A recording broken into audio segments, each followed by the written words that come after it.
இலங்கையின் ஜனாதிபதியான அன்றகுமார திசநாயக்க அவர்கள் 2 நாள் பயணமாக வடக்கு மாகாணத்துக்கு வந்திருக்கின்றார். பல்வேறு திட்டங்களை அவர் ஆரம்பித்து வைத்திருக்கின்றார். அதனை தாண்டி இலங்கை வரலாற்றில் முதல் முறையாக பல சம்பவங்கள் யாழ்ப்பாணத்தில் பதிவாகி இருக்கின்றது.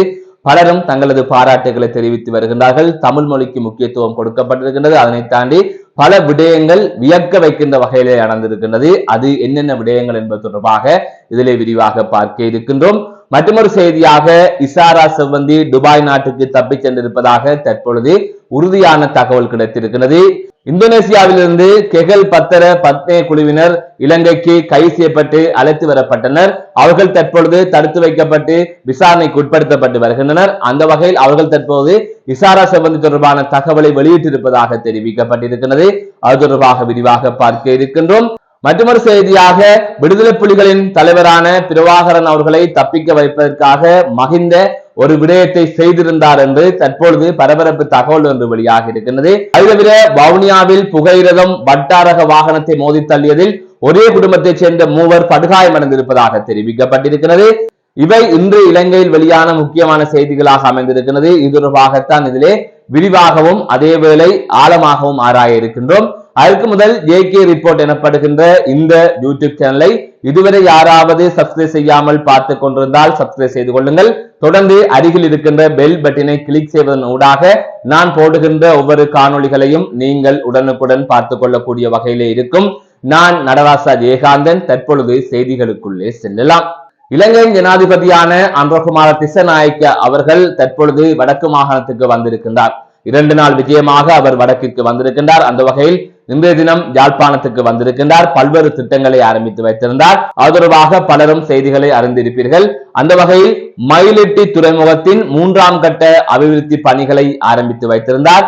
அதே போல கடவுச்சீட்டு பெறுவதற்கு யாழ்ப்பாணத்தை சேர்ந்தவர்கள், அதாவது புலம்பெயர் தேசத்திலிருந்து இங்கு வருகின்றவர்களாக இருக்கலாம் அல்லது இங்கிருக்கின்றவர்களாக இருக்கலாம், கடவுச்சீட்டை பெறுவதற்கு பெரும் சிரமத்தை எதிர்கொண்டு வந்தார்கள். இந்த நிலையில் யாழ்ப்பாணத்தில் மாவட்ட செயலக வளாகத்திற்குள் கடவுச்சீட்டு அலுவலகம் திறந்து வைக்கப்பட்டிருக்கிறது. அதனை இன்றைய தினம் அன்றகுமார் திசநாயக்க அவர்கள் திறந்து வைத்திருந்தார். அது தவிர யாழ்ப்பாணம் பொது நூலகத்திற்கு சென்றிருந்தார்.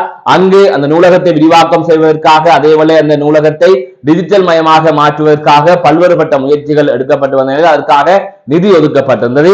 அது தொடர்பான பணியையும் தற்பொழுது ஆரம்பித்து வைத்திருக்கின்றார்.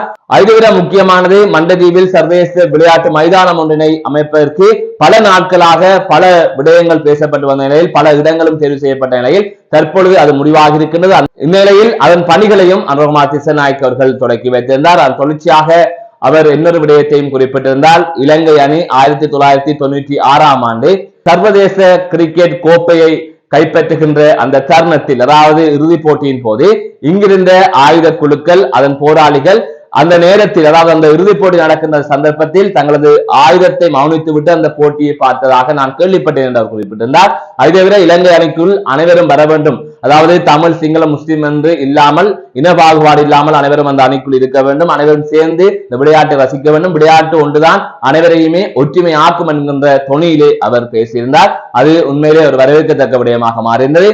அதைவிட அவர் ஒரு முக்கியமான விடயத்தை குறிப்பிட்டிருந்தார். கச்சதீவை யாருக்கும் நாங்கள் கொடுக்க மாட்டோம் என்று அவர் குறிப்பிட்டிருந்தார். அதாவது இலங்கையில் வான்பரப்பாக இருக்கலாம், அல்லது தீவுகளாக இருக்கலாம், நிலமாக இருக்கலாம், கடல் வளங்களாக இருக்கலாம், எந்த ஒரு நாட்டுக்கும் நாங்கள் கொடுக்க மாட்டோம். இலங்கை இறையாண்மைக்குள் எந்தவித சமரசமும் நாங்கள் செய்து கொள்ள மாட்டோம், பிற நாடுகளின் அழுத்தங்களுக்குள் நாங்கள் சிக்கிக் கொள்ள மாட்டோம் என்கின்ற அடிப்படையிலே அவர் பேசியிருந்தார். ஆகவே இந்த கச்சதீவை நாங்கள் விட்டுக் கொடுக்க மாட்டோம் என்கின்ற கருத்தை அவர் தீவிரமாக பதிவு செய்திருக்கிறார். அதனை தாண்டி அவர் கச்சதீவுக்கு பயணமாக இருப்பதாகவும் செய்திகள் வெளியாகின்றது. இந்த செய்தி வெளியாகின்ற நேரத்தில் அல்லது பார்த்துக் கொண்டிருக்கிற நேரத்தில் அன்றகுமார் திசநாயக்க அவர்கள் கச்சதீவுக்கு சென்று திரும்பி இருக்கலாம் அல்லது சென்றிருக்கலாம். அவ்வாறு ஒரு நிலைப்பாடுதான் தற்பொழுது இருக்கிறது. செய்தியை பதிவு செய்து கொண்டிருக்கிற சந்தர்ப்பத்தில் அவ்வாறான ஒரு செய்திதான் கிடைக்கப்பட்டிருக்கின்றது.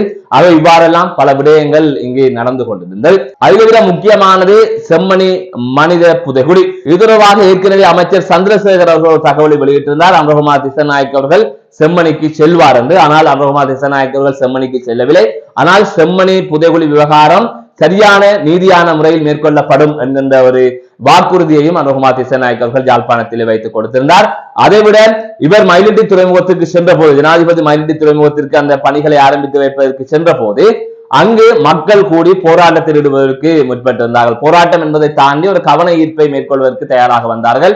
அந்த சந்தர்ப்பத்தில் அவர்கள் விரட்டி அடிக்கப்பட்டிருந்தார்கள். அந்த மக்கள் கேட்கின்ற அல்லது மக்கள் முன்வைத்த கோரிக்கைகள் என்னவென்று சொன்னால், வலி வடக்கு பகுதிகளிலே அது உயர் பாதுகாப்பு வலயத்திற்குள் இருக்கின்ற தனியார் காணிகளை விடுவிக்க வேண்டும் என்பதுதான் அவர்களது கோரிக்கையாக இருந்தது. அதனை ஜனாதிபதியின் கவனத்துக்கு கொண்டு வருவதற்கு அவர்கள் முயற்சி செய்தார்கள். அந்த சந்தர்ப்பத்தில் அவர்கள் விரட்டி அடிக்கப்பட்டார்கள். பெண் போலீஸ் இல்லாமல் ஆண்களே பெண்களை தள்ளிவிட்டு எல்லாம் விரட்டி அடித்திருந்தார்கள் என்கின்ற செய்தி வெளியாக இருந்தது. அதை விட ஊடகவியலாளர்களையும் தகாத வார்த்தைகளால் பேசி அவர்களையும் விரட்டி அடித்ததாக செய்திகள் வெளியாக இருந்தது. இவ்வாறு பல விடயங்கள் நடந்தது. இதனை தாண்டி முக்கியமாக ஒரு விடயம் நடந்தது. இந்த ஜனாதிபதியும் செய்யாத ஒரு விடயத்தை செய்திருந்தார். அதாவது தமிழுக்கு முன்னுரிமை கொடுக்கப்பட்டிருந்தது, தமிழ் சரியாக எழுதப்பட்டிருந்தது. அதனை தாண்டி ஜனாதிபதியின் பெயர் குறிப்பிடப்படவில்லை. மக்களின் நிதியில் இந்த கட்டணம் கட்டப்பட்டது என்கின்ற ஒரு வாசகம் பொறிக்கப்பட்டிருந்தது. இது முக்கியமாக பார்க்க வேண்டியது.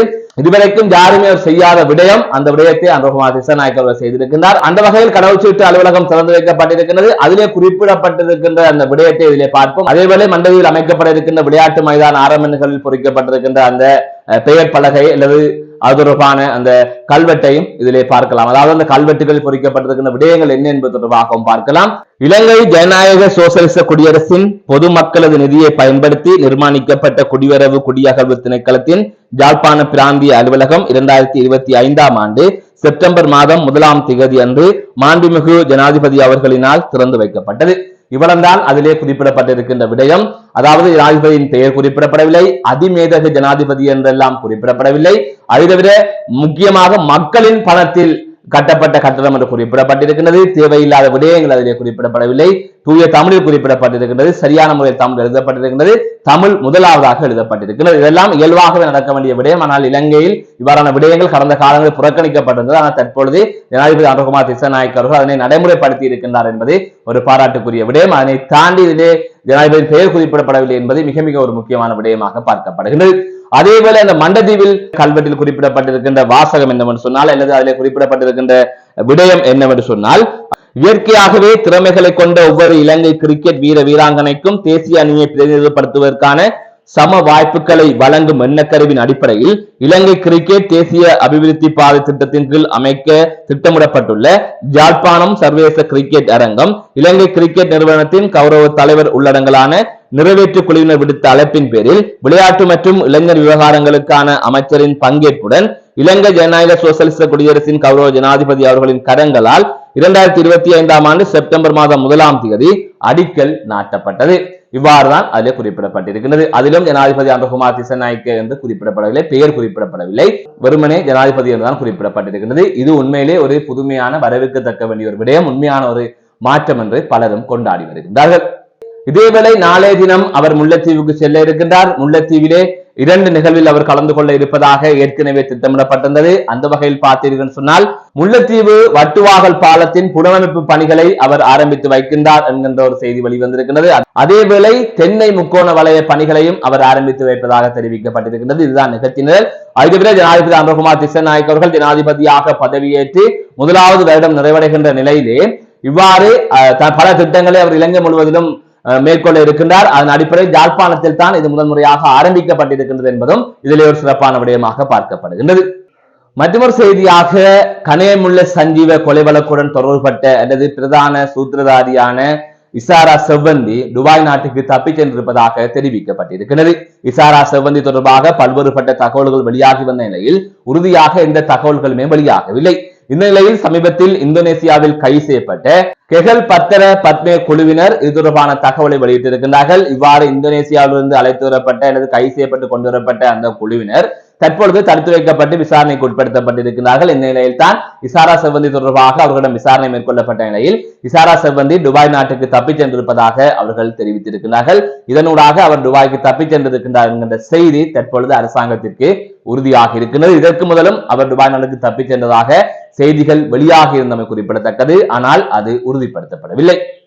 கடந்த 2009ஆம் ஆண்டு உள்நாட்டு யுத்தத்தின் போது புலிகள் அமைப்பின் தலைவரான பிரபாகரன் அவர்களை தப்பிக்க வைப்பதற்காக அவசர கால போர் நிறுத்தத்தை மஹிந்த ராஜபக்ச அவர்கள் கொண்டு வந்ததாகவும், ஆனால் பிரபாகரன் அவர்கள் தப்பித்து செல்லாமல் பாதுகாப்பு படையினரை தாக்கியதாகவும் அவர்களுடன் தொடர்ந்து மோதலில் ஈடுபட்டதாகவும் சரத் பொன்சேகா அவர்கள் தெரிவித்திருக்கின்றார். பாதுகாப்பு அமைப்பின் கருத்தை கருத்தில் கொள்ளாமல் கடந்த 2009 ஆண்டு ஜனவரி மாதம் 29ஆம் தேதி தொடக்கம் பிப்ரவரி 1ஆம் தேதி வரை இவ்வாறு போர் நிறுத்தப்பட்டதாகவும் இதன் விளைவாக 500 வீரர்கள் அப்போது கொல்லப்பட்டதாகவும் சரத் பொன்சேகா அவர்கள் மேலும் குறிப்பிட்டிருக்கின்றார். அதுதவிர உள்நாட்டு யுத்தத்தை முடிவுக்கு கொண்டு வந்தார் மஹிந்த ராஜபக்ச என்று கூறப்படுகின்ற நிலையில் அதில் நடந்த பல விடயங்களை அவர் வெளிப்படுத்த வேண்டும் என்றும் சரத் பொன்சேகா அவர்கள் கோரிக்கை விடுத்திருக்கின்றார். மற்றொரு செய்தியாக கொழும்பிலிருந்து யாழ்ப்பாணம் நோக்கி சென்ற புகையிரதம் வவுனியாவில் வட்டார ரக வாகனத்தை மோதி தள்ளியதில் ஒரே குடும்பத்தைச் சேர்ந்த 3 காயமடைந்ததாக தெரிவிக்கப்பட்டிருக்கின்றது. இன்று மாலை 3:30 மணியளவில் குறித்த விபத்து சம்பவம் இடம்பெற்றதாக தெரிவிக்கப்பட்டிருக்கின்றது. மன்னார் வவுனியா பிரதான வீதியிலே புகையிரத கடவிலே இந்த விபத்து இடம்பெற்றதாக தெரிவிக்கப்பட்டிருக்கிறது. மன்னார் வீதியிலிருந்து வவுனியா நோக்கி சென்ற வட்டார ரக வாகனமே இவ்வாறு விபத்துக்குள்ளானதாகவும் இந்த விபத்தில் ஒரே குடும்பத்தைச் சேர்ந்த தந்தை தாய் மகள் உள்ளிட்ட 3 காயமடைந்ததாகவும் தெரிவிக்கப்பட்டிருக்கிறது. இந்த விபத்து ஏற்பட்ட போது வட்டார ரக வாகனம் தூக்கி எறியப்பட்டதாகவும் அங்கு இந்த சம்பவத்தை நேரில் பார்த்தவர்கள் தெரிவித்ததாக செய்திகளிலே குறிப்பிடப்பட்டிருக்கிறது. அதுதவிர புகையிரத சமிக்ஞை சரியாக கிடைக்கப்பெறாமையினால் புகையிரத கடவை அங்கு மூடப்பட்டிருக்கவில்லை என்றும் அங்கிருந்தவர்கள் தெரிவித்ததாக தற்பொழுது செய்திகளிலே குறிப்பிடப்பட்டிருக்கிறது. இதனால் தான் அந்த மன்னார் வவுனியா வீதியிலே அமைந்திருக்கின்ற அந்த புகையிரத கடவை வட்டார ரக வாகனம் கடக்க முற்பட்ட நிலையிலே இந்த விபத்து சம்பவித்திருக்கின்றது. இது தொடர்பான மேலதிகமான விசாரணைகள் இடம்பெற்று வருகின்றது. மீண்டும் ஒரு காணொலி சந்திக்கின்றேன். நான் நடராஜ் அஜயகாந்த்.